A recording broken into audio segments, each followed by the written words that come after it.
तर आज आहे आमच्या गावच्या यल्लमा देवीची यात्रा. आता तिकडे संध्याकाळी महाप्रसाद असतो. इकडे मी रात्री छोले भिजायला घातले होते, तेच मी इकडे शिजायला सुद्धा टाकले. आता नेहमी ना मी ह्यामध्ये एक पोटली टाकते. यात ना खडे मसाले आणि चहापत्ती आहे. आता चहापत्तीने ना आपल्या भाजीला छान कलर येतो. ते इकडे छोले शिजतात तोपर्यंत मी इकडे कांदा, टोमॅटो, आलं लसणाचं वाटण करून घेतलं. लगेच मी इकडे भाजीसुद्धा बनवायला घेतली आणि बघू शकताय आपली भाजी किती मस्त बनले. इतका छान कलर आला होता आणि टेस्टला सुद्धा एकदम भारी झाली होती. आता दुकानातले नारळ तर किती महाग आहे तुम्हाला तर माहितीच असेल. आता आमच्याकडे घरचेच नारळ आहेत. सकाळी मळ्यातून येताना मामाने हे नारळ घेऊन आले होते. माझा स्वयंपाक वगैरे झाला आणि मी इकडे नारळ सोलायला घेतले.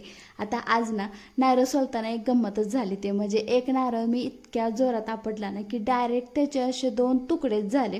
म्हणजे आता ठरवून जर मी हा नारळ असा फोडायचा प्रयत्न केला असताना तर ते तर शक्यच झालं नसतं की जे आज माझ्याकडून सहज झालं.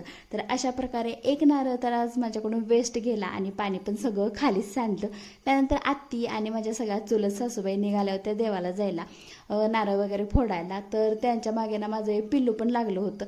म्हणून म्हटलं जा बाबा तू पण, तेवढंच माझं बाकीचं काम पण आवरेल. तर त्यांना इकडे घालवलं आणि मी नंतर सगळा हा पसारा आवरायला घेतला. अर्ध निम्म माझं काम होतं तोपर्यंत लगेच हे बापले परत पण आले आणि येताना ना ही भेळ आणि थम्सअप घेऊन आले होते. आता आल्या आल्या आमच्या बाळाने असा रडून गोंधळ घातला होता, कारण त्याला ना हे थम्सअप प्यायचं होतं आणि मी काय त्याला ते झाकण उघडून देत नव्हते. त्यानंतर आम्ही तिघांनी मिळून ही भेळ खाल्ली. आता भेळ तर इतकी टेस्टला भारी लागत होती आणि पण तिखट इतकी जास्त होती ना, पण तरीसुद्धा आमच्या बाळाला ती खायचीच होते आणि त्याचे एक्सप्रेशन बघून ना तर मला तर इतकं हसायला आलं होतं ना की बासच. त्यानंतर दुपारी इकडे दारामध्ये यल्लमा देवीची पालखी आली. आम्ही सगळ्यांनी पालखीचं दर्शन घेतलं. आत्तेने देवीची ओटी भरली. तर चला, कसा वाटला आजचा ब्लॉग नक्की कमेंट करून सांगा आणि आवडला असेल तर लाईक शेअर सबस्क्राईब करा.